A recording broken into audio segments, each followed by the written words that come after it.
Hello students, welcome. ये आज हम आरआरबी का जो सीरीज कर रहे हैं साइंस का, आरआरबी जो क्वेश्चंस बैंक हुआ, एलपी टेक्नीशियन ग्रुप डी, और जो एसआई का वैकेंसी आया था, जो फोर्स वाले होते हैं उनका वैकेंसी आया था। टोटल 2018 में 4-5 वैकेंसी आई थी। वो सारे का मैं साइंस का जो क्वेश्चंस है उसको कर रहा हूँ। तो सबसे पहले मैं कुछ बातें कर लेता हूँ इसके बारे में, मतलब जो पढ़ाई से रिलेटेड ही हैं।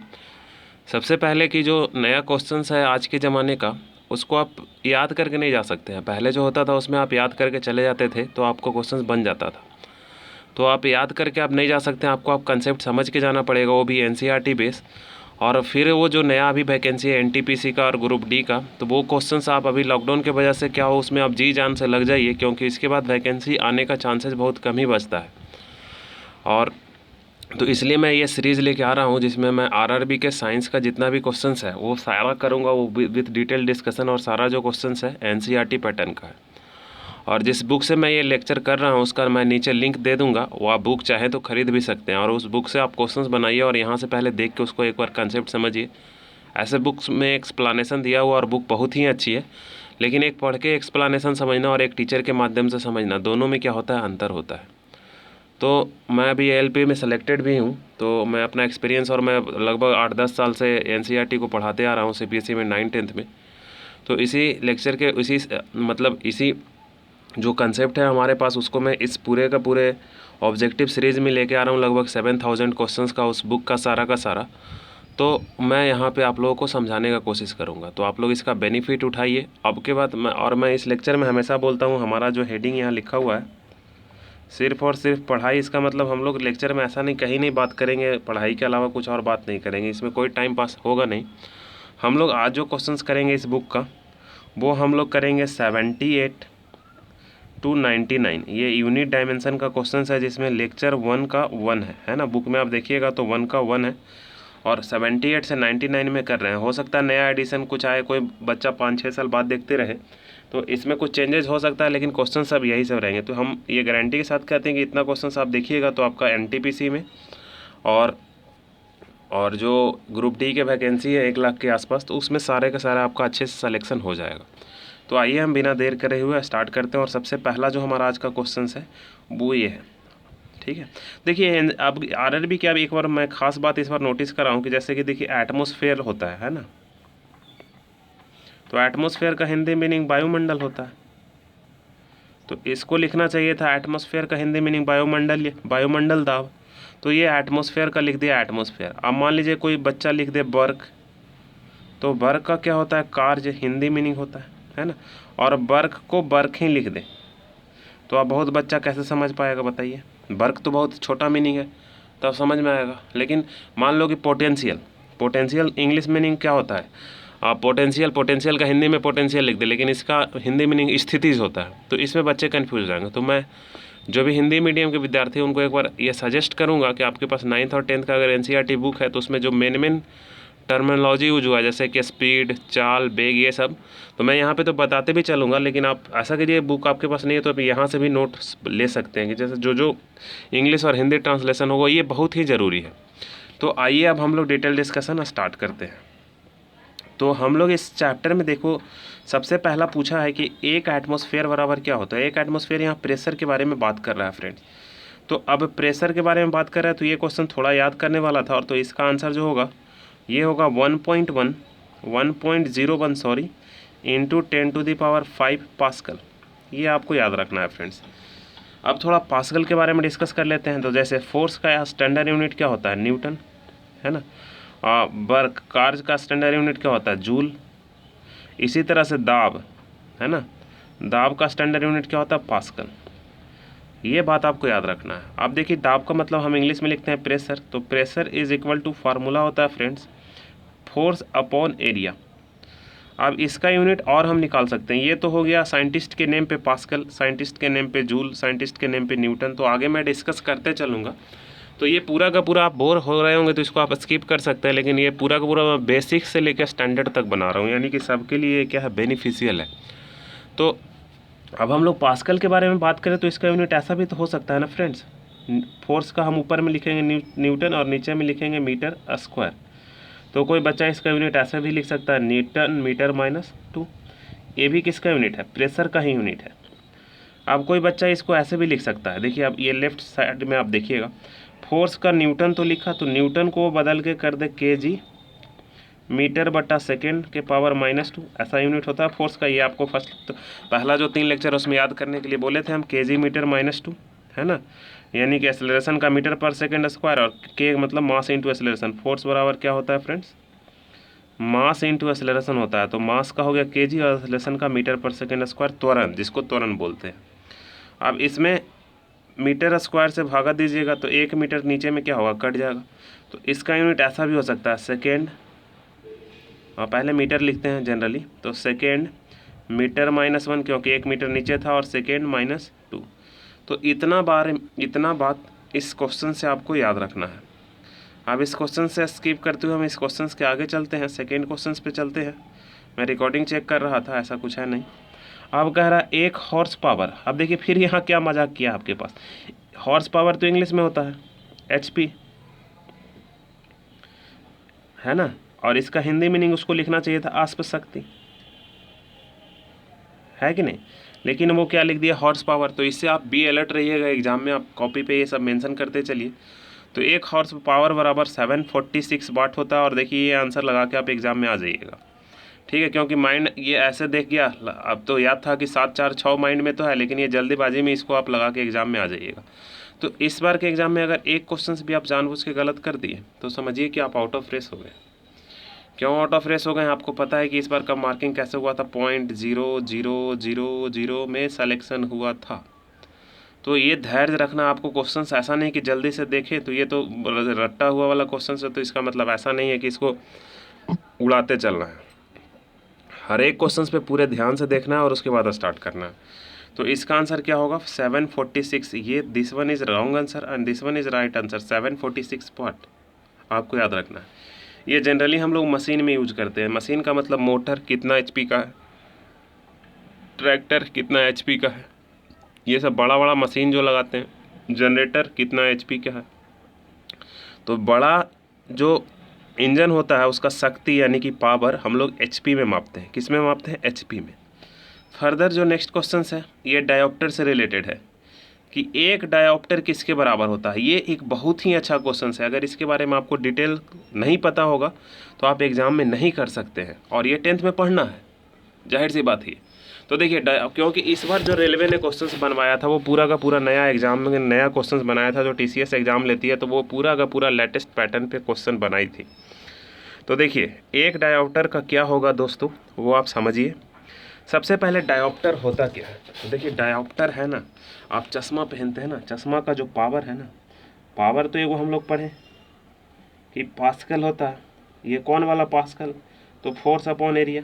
लेकिन एगो हम लोग चश्मा जब पहनते हैं तो चश्मा में लेंस लगा हुआ रहता है। शीशा को क्या बोलते हैं? लेंस, है ना। और लेंस का एक पावर होता है ना।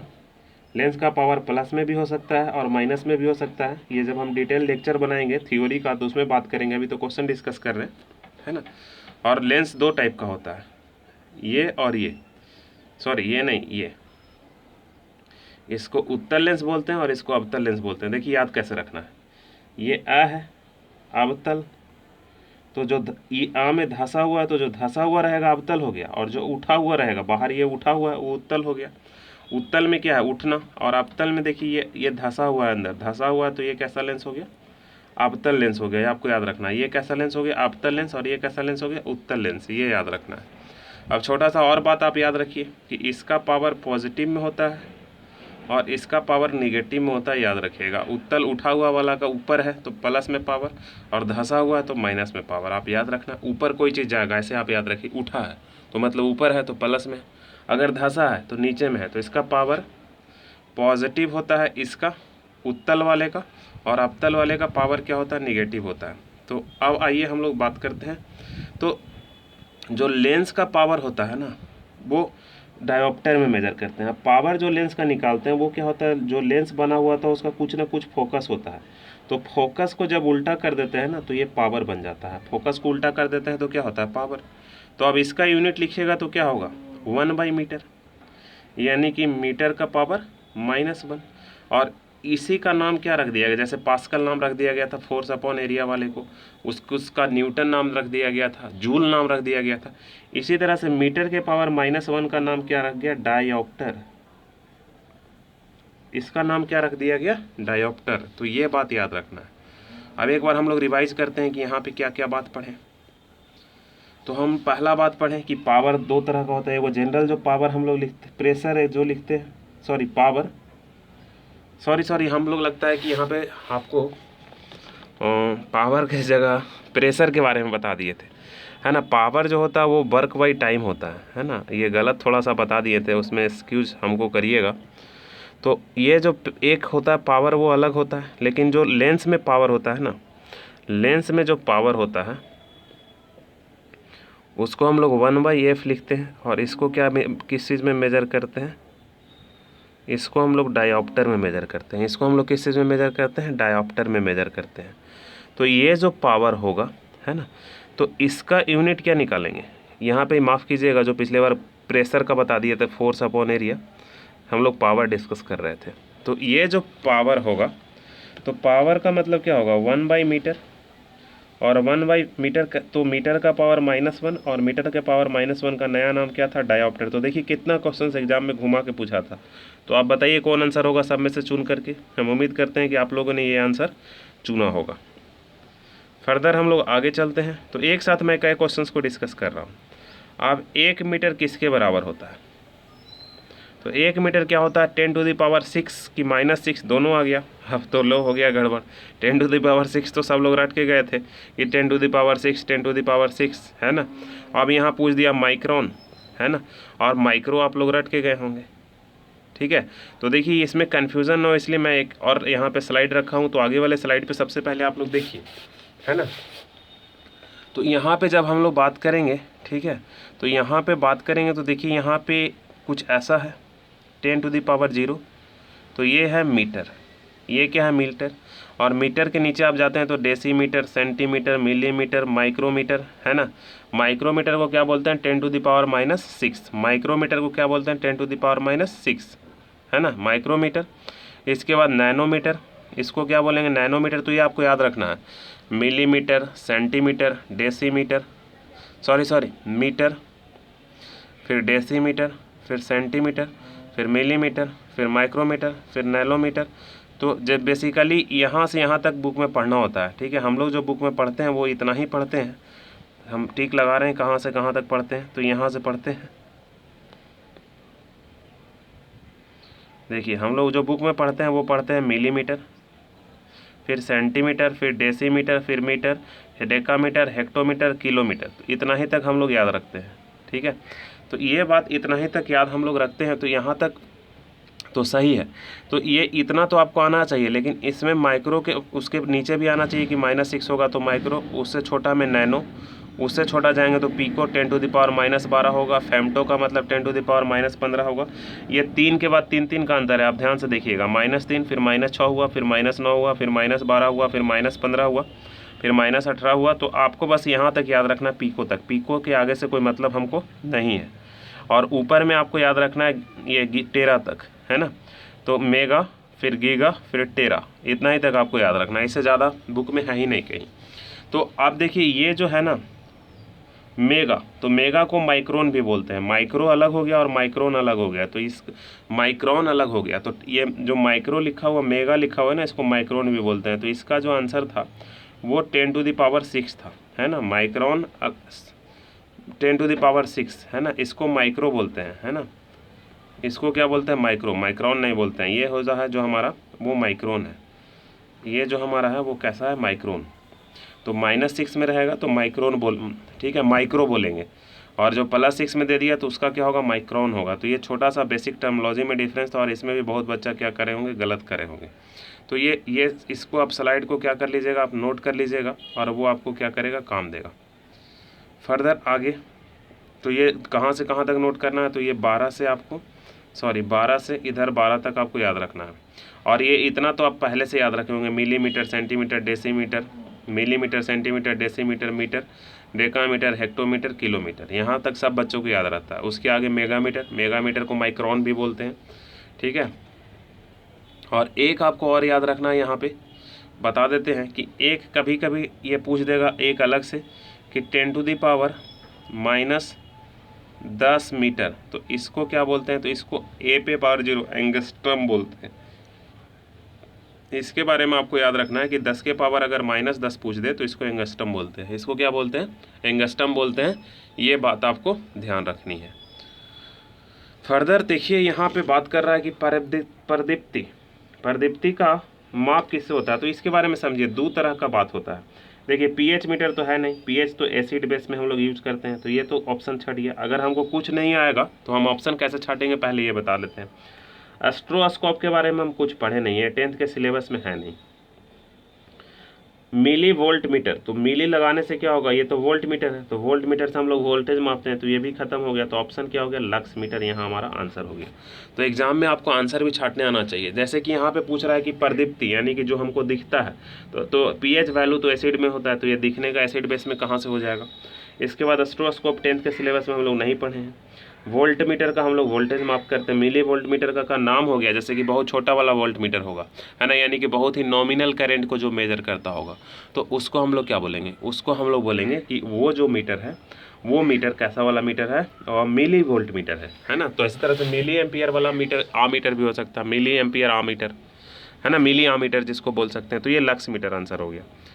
तो अब इसके बारे में थोड़ा हम डिटेल डिस्कशन कर लेते हैं। तो देखिए यहाँ पे दो तरह का बात होता है, ठीक है। एक तो होता है एलिवेक्स लक्स और एक होता है ल्यूमेन, है ना। ये ल्यूमिनस है ना, ई ल्यूमिनस में ल्यूमेन जो यहाँ से लिखा हुआ है। तो ल्यूमेन का देखिए मतलब क्या है कि सपोज डेट कीजिए कि एक बल्ब है हमारे पास, तो बल्ब जितना दूर में प्रकाश फैला रहा है सब क्या हो गया, ल्यूमेन हो गया, है ना। बल्ब जो प्रकाश फैला रहा है जहाँ तक इन्योला जा रहा है वो सब ल्यूमेन हो गया।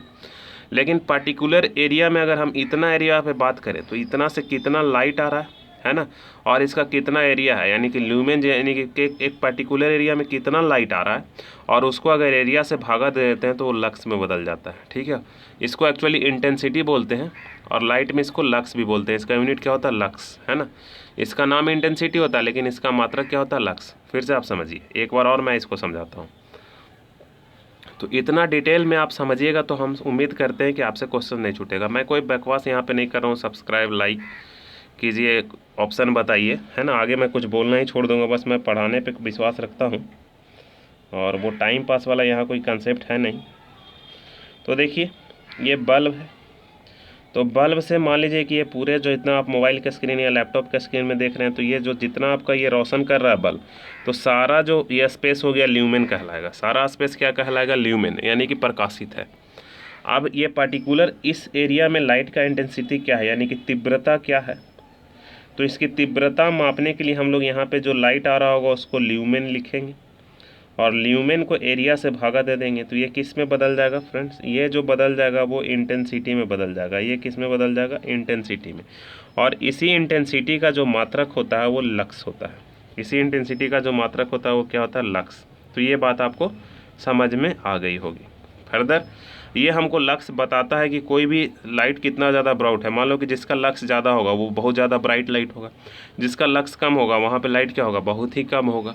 तो इस तरह से मात्रा, अब क्वेश्चन अगले एग्जाम में भी आ सकता है कि मान लो कि कहेगा कि 5 लक्स है, एक ल्यूमिनस इंटेंसिटी और का एक 10 लक्स है, अब कौन ज़्यादा प्रकाशित होगा, तो जाहिर सी बात है 10 ज़्यादा वाला होगा, है ना। या कहाँ ज़्यादा लाइट होगा, तो 10 लक्स वाले में ज़्यादा लाइट होगा। तो ये क्वेश्चन पूछ सकता है। फर्दर आगे हम लोग आते हैं, ठीक है। अब देखिए ये है, तो इसका तो एनसीईआरटी में 10th स्टैंडर्ड तक का ही नहीं पढ़ना, लेकिन मैंने गूगल किया तो हमको पता चला कि ये कोई भी ऑब्जेक्ट बहुत तेज़ से जब घूमते रहता है, स्ट्रोबोस्कोप है, जैसे पंखा आपका बहुत तेज़ से घूम रहा है तो दिखता नहीं है, तो इससे आप देखिएगा तो पंखा का दिख जाएगा, जो एलिमेंट है वो क्या होगा, दिख जाएगा। यानी कि वो मोशन वाले ऑब्जेक्ट को ये क्या करता है, रेस्ट में दिखाता है, ठीक है। मान लो कोई ऑब्जेक्ट बहुत तेज़ घूम रहा है और उसको आपको चेक करना है, ठीक है, तो उसके सामने स्ट्रोस्कोप लाइएगा तो वो क्या होगा, पर्टिकुलर रेस्ट में आपको दिखने लगेगा, ठीक है।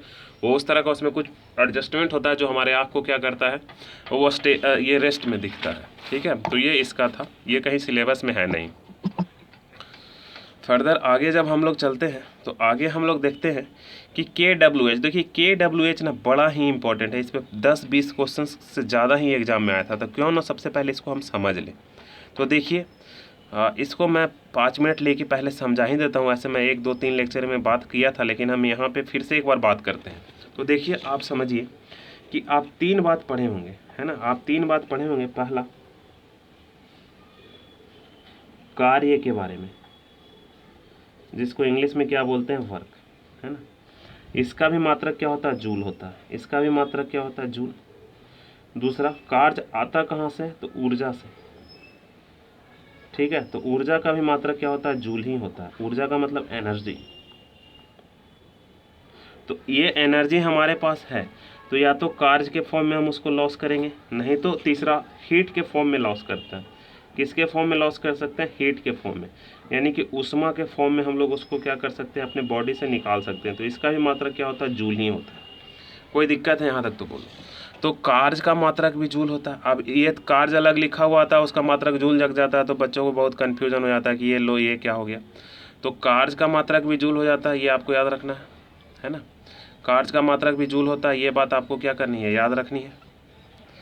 इसके बाद कार्य का मात्रक जूल होता है, ये बात याद रखनी है। और क्या याद रखना है कि ऊर्जा का भी, आप सीधा देखिए कि आपके पास ऊर्जा है, तो आप ऊर्जा आप कैसे लॉस कीजिएगा, या तो कार्य करके लॉस कीजिएगा, नहीं तो हीट।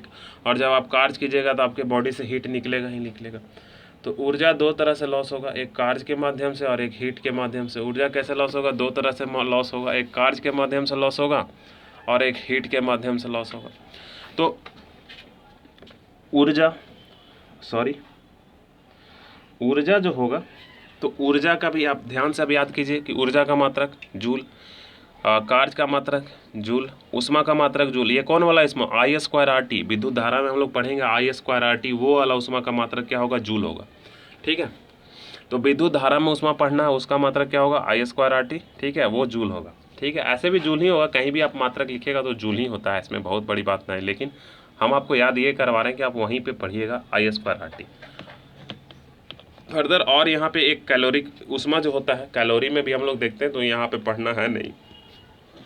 तो फर्दर हम लोग देखते हैं कि देखिए ये सारा एक ही हो गया। अब आप सोच रहे होंगे कि इसका मात्रक ये ऊर्जा, अब ये वर्क जो लिखा हुआ है, ये वाट नहीं लिखा हुआ है, ये वर्क लिखा हुआ है। तो अब आप सोच रहे होंगे कि जूल जूल जूल, तो हाँ, इसका मात्रक दूसरा हो सकता है। जब केजी मीटर ये सब में लिखेंगे तो अलग अलग हो सकता है, लेकिन फाइनली सबका मात्रक क्या होगा, जूल होगा। अब ये इसका मात्रक पहले केजी मीटर में हुआ होगा, तो इसको स्टैंडर्ड फॉर्मेट में जूल बोल दिए, ठीक है। ऊर्जा का भी मात्रक जूल हो गया और हीट का भी मात्रक जूल हो गया, और इसको हम लोग केजी मीटर सेकेंड में भी लिख सकते हैं। केजी मीटर सेकेंड में क्या लिख सकते हो, देखिए, तो हम एक का निकाल देते हैं, एक का निकालेंगे तो सबका क्या होगा, सेम ही होगा, किसी का अलग नहीं होगा।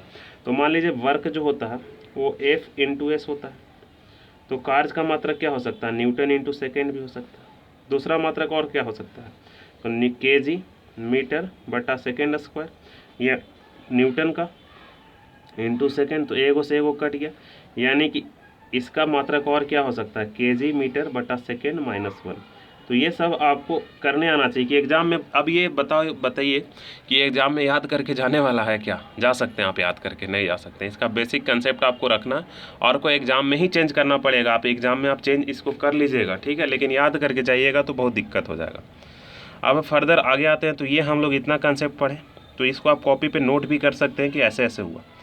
तो अगले बार हम लोग पावर के बारे में बात करते हैं। किसके बारे में बात करते हैं, तो पावर। तो पावर में किसी को आप भागा दे दीजिए, कार्य को आप टाइम से भागा दे दीजिए, तब भी पावर निकल जाएगा। कार्य के बराबर, कार्य के जगह आप ऊर्जा को भी टाइम से भागा दे दीजिए, तब भी पावर निकल जाएगा। और हीट को, यानी उष्मा को टाइम से भागा दे दीजिए, तब भी पावर निकल जाएगा। अब आप समझिए, पावर का जो यूनिट होता है ना, वो वाट होता है। कार्य का यूनिट क्या होता है, जूल। उस ऊर्जा का यूनिट जूल, और हीट का यूनिट क्या, जूल। और टाइम का यहाँ पे हम लोग आवर लेते हैं, यानी कि ये बात याद रखना है कि वाट इंटू आवर बराबर क्या हो सकता है, जूल हो सकता है, ठीक है। तो वाट में आवर को कर देंगे तो जूल हो जाएगा, है ना। और जूल में आवर से भागा दे देंगे तो क्या होगा, वाट होगा। तो सीधा सा आपको याद रखना है एक कंसेप्ट कि वाट होता है वो जूल बटा आवर के बराबर होता है, यानी कि जूल जो होता है वाट इंटू आवर के बराबर होता है। ये बहुत ही इंपॉर्टेंट कंसेप्ट है। अगर ये कंसेप्ट आप भूल गए तो फिर एग्ज़ाम में लेनी की देनी पड़ जाएगी। तो आइए अब हम अपना कंसेप्ट जो बताएं उसको यहाँ पे अप्लाई करते हैं। अगर आपको इसमें कोई डाउट होगा तो आप कमेंट सेक्शन में बताइएगा, फिर मैं डिस्कस करूँगा। तो अब हम लोग देख लिए कि जो पावर होता है फ्रेंड्स, सॉरी पावर क्यों लिख रहे हैं, वाट लिख रहे हैं, तो वाट होता है वो जूल बटा टाइम आवर में लेते हैं, यानी कि joule is equal to watt into hour होता है। तो पहला यहाँ पे क्वेश्चंस पूछा है कि एक kWh है ना किसके बराबर होता है ना, एक kWh किसके बराबर होता है। तो देखिए यहाँ पे सॉरी ये जूल जो है ना सेकेंड में आप लिखिए, ठीक है, किस में लिखिए, सेकेंड में लिखिए, ठीक है। तो वाट इनटू सेकेंड जो किसके बराबर होता है, जूल के बराबर होता है। टाइम किस में लिखिएगा, सेकेंड में लिखिएगा, ठीक है। टाइम को हमेशा किस में लिखते हैं हम, सेकेंड में लिखते हैं, स्टैंडर्ड ऐसा यूनिट है, क्योंकि वाट और जूल ये सारा जो डिफाइन हुआ है ना वो किस में डिफाइन हुआ है, तो सेकेंड में डिफाइन हुआ है ना, मीटर पर सेकेंड स्क्वायर, मीटर पर सेकेंड स्क्वायर। तो अब देखिए अब ये एक kWh को हम लोग किस में बदलना है, जूल में बदलना है। तो जूल में कैसे बदलेंगे, तो ये वाट तो सही है, लेकिन आवर को अगर सेकेंड में बदल देते हैं तो वाट इंटू सेकेंड क्या हो जाएगा, जूल हो जाएगा। थोड़ा सा यहाँ पे कंफ्यूज हो रहे होंगे आप लोग, हमको लग रहा है, क्योंकि हम भी सही से नहीं बता पाए। तो देखिए फिर से मैं एक बार और एक्सप्लेन कर देता हूँ। तो हम अभी पढ़ें कि वाट जो होता है वो जूल बटा टाइम के बराबर होता है। अब जूल के जगह कुछ भी आ सकता है, कार्ज, उष्मा और एनर्जी यानी कि ऊर्जा। अब वाट तो ऐसे ही रहने दीजिए और जूल यहाँ पे, और टाइम हमेशा हमेशा क्या ले रहे हैं, ये ऐसा यूनिट है तो सेकेंड में लेंगे। तो जूल किसके बराबर होगा, वाट इंटू सेकेंड। तो वाट इंटू सेकेंड जब हम कर देंगे तो ये किस में बदल जाएगा, जूल में। तो अब आपको समझ में आ गया होगा। तो अब आइए क्वेश्चंस में दिया था, ऐसे ही इसको याद रखना है, लेकिन एग्जाम में हम आपको सिखा दे रहे हैं, इस पर आगे बहुत ज़्यादा क्वेश्चन चेंज होके आया है। तो एक kWh यानी कि इसको जूल में बदलना है, तो इसको क्या करना पड़ेगा, चेंज। तो k को पहले 1000 रखेंगे, k के बराबर क्या होता है 1000। वाट को तो चेंज करने का ज़रूरत नहीं है, और आवर को हमको चेंज करना पड़ेगा 60 इंटू 60 सेकेंड में। आवर को किस में चेंज करना पड़ेगा, 60 इंटू 60 सेकेंड में। जब इसको फर्दर करेंगे तो 1000 ऐसे रह जाएगा, और 60 इंटू 60 6 छक 36 और डबल 0 वाट सेकेंड। अब वाट सेकेंड के जगह जूल लिख देंगे, है ना, और ये क्या हो जाएगा 36 इंटू 10 टू द पावर 4, 2 यहाँ पे और 3 यहाँ पे, सॉरी 5, क्या 5। अब एक पॉइंट यहाँ लगाइएगा तो एगो पावर क्या हो जाएगा, बढ़ जाएगा, एगो पावर क्या हो जाएगा, बढ़ जाएगा, यानी कि 3.6 इंटू क्या हो जाएगा 10 टू द पावर 6। तो ये बात आपको याद भी रखनी है कि एक kWh जो होता है वो 3.6 इंटू 10 टू द पावर 6 के बराबर होता है। तो यहाँ से आपको कॉपी पे आप जो नोट्स बनाइए वो इस तरह का बनाइए, कॉपी में नोट्स आप, कि एक, ये जो मैं ब्लू से लिख रहा हूँ उसका आपको नोट्स बनाना है, एक kWh इज इक्वल टू एक यूनिट, जो घर में आपका बिजली आता है वो यूनिट में आता है, is equal to 3.6 into 10 to the power 6 joule. ये 3.6 इंटू 6 इसलिए कर लिए कि ये याद रहे, ठीक है। ऐसे हम लोग को सोल्व करके आया था 36 इंटू 10 टू द पावर 5 आया था, लेकिन इसको 6 बना दिए और पॉइंट यहाँ पे लगा दिए ताकि ये एक जैसा होके हमको याद रखें, ठीक है। और स्टैंडर्ड फॉर्मेट यही कहता है नंबर सिस्टम का, कि कोई भी नंबर को आप ऐसे ही लिख सकते हैं, 1 सिर्फ डेसिमल जो होना चाहिए 1 प्लेस के बाद होना चाहिए। तो यहाँ से इतना सा क्वेश्चन हम लोग को पता चला। तो आइए अब हम लोग आगे चलते हैं। अब यहाँ पे कह रहा है कि 1 किलोवाट को जूल सेकेंड में बदलना है, कितना जूल सेकेंड होगा, समझ गए, जो अभी बताया तो उसका एप्लीकेशन आ गया ना यहाँ पे। तो देखिए एप्लीकेशन बड़ा मज़ेदार ढंग से आया है, तुरंत का तुरंत अभी आपको समझे थे। और ये देखिए ग्रुप डी के क्वेश्चंस में आया, जो आप समझ नहीं सकते हैं कि अच्छा ऐसा हो सकता है। तो देखिए अभी बताएं कि आपको याद रखना है what is equal two joule बटा टाइम, है ना, यानी कि what is equal two joule बटा क्या, सेकेंड। टाइम को किस में हम लोग लेते हैं, सेकेंड में लिखते हैं। तो वाट को हम लोग और क्या लिख सकते हैं, जूल, है ना, सेकेंड पे पावर -1, है ना, यानी कि JS के पावर -1। ऐसे यहाँ सब में JS के पावर -1 ही दिया था, तो बहुत ज़्यादा कन्फ्यूज़न नहीं था। लेकिन अगर कोई प्लस प्लस कर देता, है ना, तो प्लस प्लस होगा ही, है ना। ये बुक जो प्रिंटिंग हुआ वो मिस्टेक है, तो मैं बुक वाले को मेल कर दूंगा, स्क्रीनशॉट इसका हम ले लेते हैं, क्योंकि देखिए ये ऑप्शन और ये ऑप्शन एक ही है। नहीं नहीं, एक ऑप्शन ये सही है। अगर ऐसा ऑप्शन लिखता ना तब आपको कन्फ्यूज़न हो जाता, ठीक है। और मान लो इसको प्लस बना देता तब आपको क्या होता, कन्फ्यूज़न हो जाता। तो हमको तो पता चल गया कि वाट को जूल सेकंड पे पावर -1 लिखते हैं, वाट जूल सेकंड के पावर क्या लिखते हैं, -1 लिखते हैं। तो अब देखिए एक kW है, तो k को क्या लिख सकते हैं 1000, कहीं भी k देखिए तो 1000, और ये वाट को क्या लिख सकते हैं जूल सेकंड के पावर -1, तो 1000 जूल सेकंड के पावर -1 इसको लिख सकते हैं, यानी कि आंसर हमारा क्या था, ए था। आंसर हमारा क्या था, ए था। फर्दर आगे हम लोग चलते हैं, ये इसमें कोई गलती नहीं थी। अब 1 किलोवाट शक्ति किसके बराबर होती है, अरे 1 किलोवाट लिखा हुआ, ये क्वेश्चंस में बस हमको चाहिए वाट में, तो ये किलो को बदल देना है, किलो को 1000 लिख देना है। समझिए क्या कंसेप्ट, घुमा घुमा के क्वेश्चन पूछ रहा था, है ना। अब इतना आप एग्जाम में देख के जाइएगा तो नहीं बन जाएगा, ऑब्वियसली बनेगा। 1 किलो वाट को क्या करना है, वाट में पूछा है। ऑप्शन देख के पता चल रहा है कि आंसर तो हमको वाट चाहिए ही, तो किलो को उड़ा दीजिए, तो किलो को उड़ाइएगा तो 1 की जगह 1000, यानी कि 1000 वाट आंसर हो गया। फर्दर आगे अगर हम लोग बात करें तो यहाँ पे देखिए बड़ा मज़ेदार आ गया, कह रहा है कि 5.5 kWh इज इक्वल टू कितना जूल। तो हम लोग पढ़ चुके हैं फ्रेंड्स कि 1 kWh is equal to, previous में सोल्व किए कुछ देर पहले, 3.6 इंटू 10⁻6 जूल। हम लोग बात करें हैं ना 3.6 इंटू 10⁻6 जूल, इसके बारे में हम लोग बात किए हैं। तो जब बात किए हैं तो 5.5 और ये एक kWh की जगह हम रख सकते हैं 3.6 इंटू 10⁻6 जूल।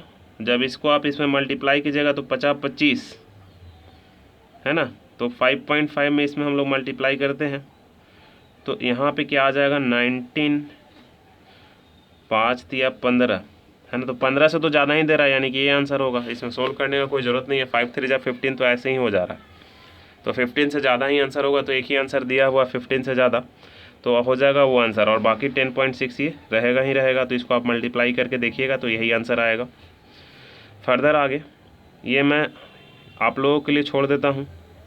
अब सिर्फ करना क्या है, तो 5.6 कमेंट सेक्शन में इसका आंसर बताइएगा, और kWh की जगह फिर से क्या लिख देंगे 3.6 इंटू 10⁻6 जूल, क्योंकि हम लोग पढ़ें कि 1 kWh बराबर होता है 3.6 इंटू 10⁻6 जूल, है ना। तो ये इसमें आप मल्टीप्लाई करके इसके कमेंट सेक्शन में आंसर बताइएगा कि कितना आ रहा है, ठीक है। अगर आप देखने में इंटरेस्ट ले रहे हैं तो जाहिर सी बात है आप ABCD करके बताइएगा, आंसर ही डायरेक्ट लिखिएगा, क्योंकि आगे चल के और क्वेश्चंस पूछ देंगे तो फिर आपको क्या होगा, कन्फ्यूज़न हो जाएगा। तो फर्दर अगर हम लोग आगे बात करें तो अब कह रहा 1 न्यूटन, अच्छा ये आज ही हम डिस्कस कर रहे थे, आपको याद होगा कुछ देर पहले। अब ये न्यूटन तो वैज्ञानिक के नाम पे हो गया, है ना। अब इसका हमको न्यूटन के बाद केजी मीटर वाला लिखना है, तो फिर हो गया लफड़ा, है ना। एग्जाम में सब बच्चा रट के जाता है फोर्स का मात्रक न्यूटन, फोर्स का मात्रक न्यूटन, यहाँ पता चल गया उल्टा हो गया। तो आइए हम लोग इसमें डिस्कशन करते हैं, फोर्स का मात्रक न्यूटन है कि नहीं। तो देखिए फोर्स बराबर हम लोग क्या पढ़े हैं, मास इंटू एक्सेलरेशन, यानी कि द्रव्यमान इंटू त्वरण, और इसी के मात्रक को साइंटिस्ट के नाम पे हम लोग न्यूटन बोल रहे थे। इसी के मात्रक को हम लोग साइंटिस्ट के नाम पे क्या बोल रहे थे दोस्तों, न्यूटन बोल रहे थे। तो जब न्यूटन बोल रहे थे तो आया था न्यूटन कहाँ से, तो न्यूटन के पहले कुछ केजी मीटर पर सेकेंड होगा ना, तो हाँ था ना। देखिए मास का मात्रक क्या होगा बताइए, मास का जो मात्रक होगा वो होगा केजी, मास का जो मात्रक होगा वो क्या होगा, केजी होगा। और त्वरण का मात्रक क्या होगा, मीटर बटा सेकेंड स्क्वायर। आपको मीटर एक याद रखना है, एक बेग का याद रखना है मीटर बटा सेकेंड, और एक त्वरण का याद रखना है मीटर बटा सेकेंड स्क्वायर। ये तीन तो आपको याद ही रखना है, ये दूरी और विस्थापन का, ये चाल और बेग का दूसरा वाला, और तीसरा वाला त्वरण का, ठीक है। ये पहला या दूसरा लेक्चर में हम बात किए हैं, तो आप सीक्वेंस में लेक्चर देख रहे होंगे तो आपको पता चल रहा होगा, और जो लोग जानते होंगे उनको तो आ ही रहा होगा।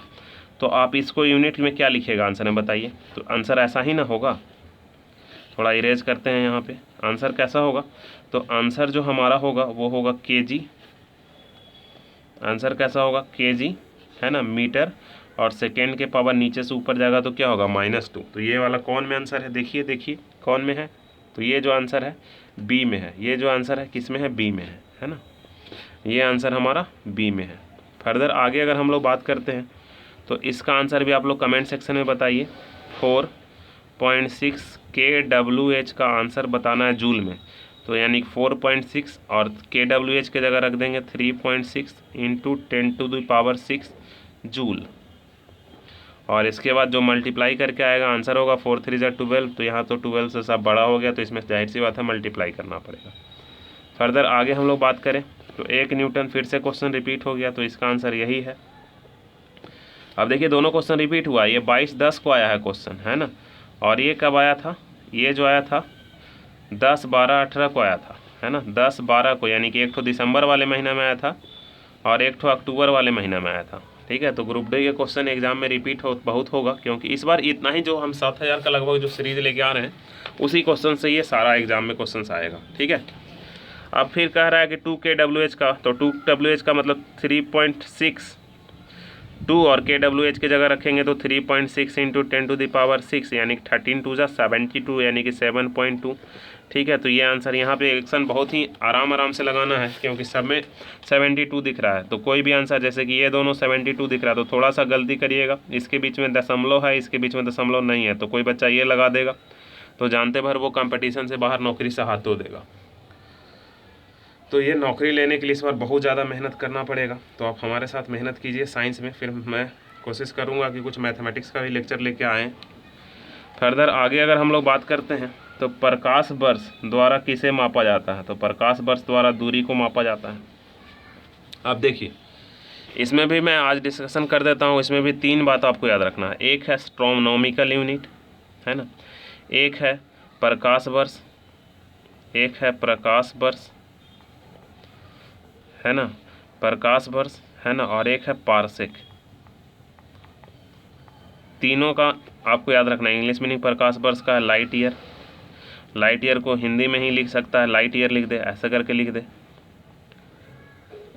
तो कोई दिक्कत नहीं। और पारसेक इंग्लिश में भी पारसेक ही होता है।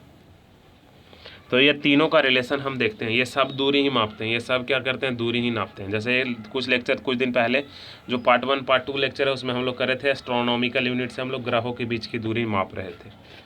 तो आइए एक हम लोग ये डायग्राम देखते हैं। तो सबसे पहले एक एस्ट्रोनॉमिकल यूनिट बराबर ये वैल्यू होता है 1.5 इंटू 10⁻11।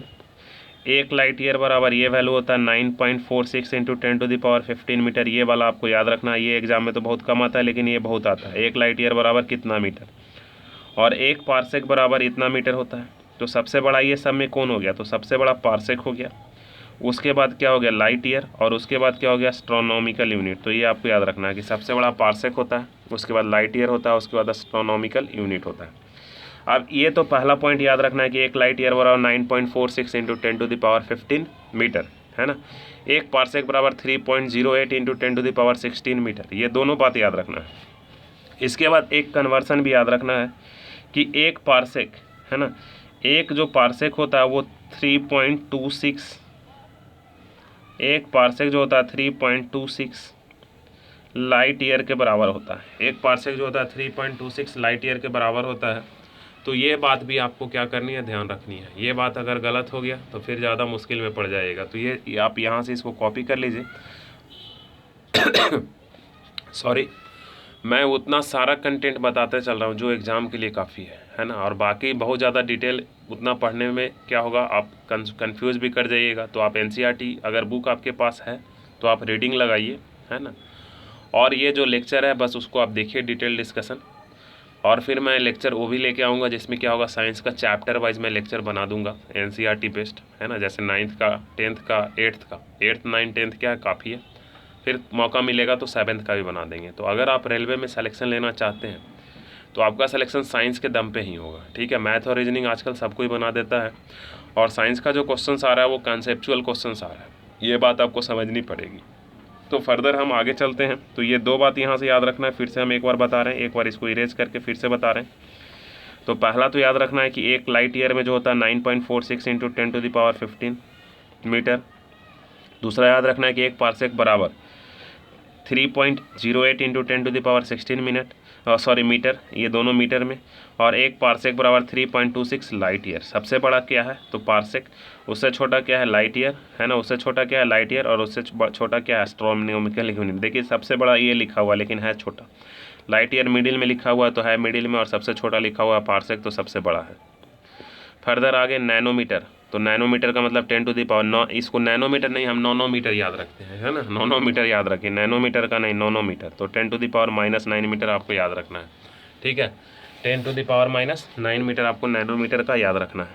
फर्दर आगे चलिए, ये बड़ा अच्छा यूनिट आ गया कि 1 कूलम बटा 1 सेकेंड को क्या बोलते हैं। देखिए तो यहाँ तो बहुत है, वोल्ट, मीटर, एम्पियर, वाट, सब तो करंट से रिलेट दिया हुआ है, तो आंसर कौन लगाएंगे। तो हम बोले थे कि आप पढ़े हैं कि इलेक्ट्रिसिटी का प्रवाह पढ़े हैं कि आवेशों के सतत प्रवाह को क्या बोलते हैं, विद्युत धारा बोलते हैं। सतत प्रवाह का मतलब टाइम, तो आवेश का यूनिट क्या होता है कूलाम, ये आपको पता है, और टाइम का यूनिट क्या होता है सेकेंड। तो 1 कूलाम बटा सेकेंड क्या होगा एम्पियर, यानी करंट होगा। 1 कूलाम बटा सेकेंड, कूलाम बटा सेकेंड क्या होगा एम्पियर, यानी कि करंट।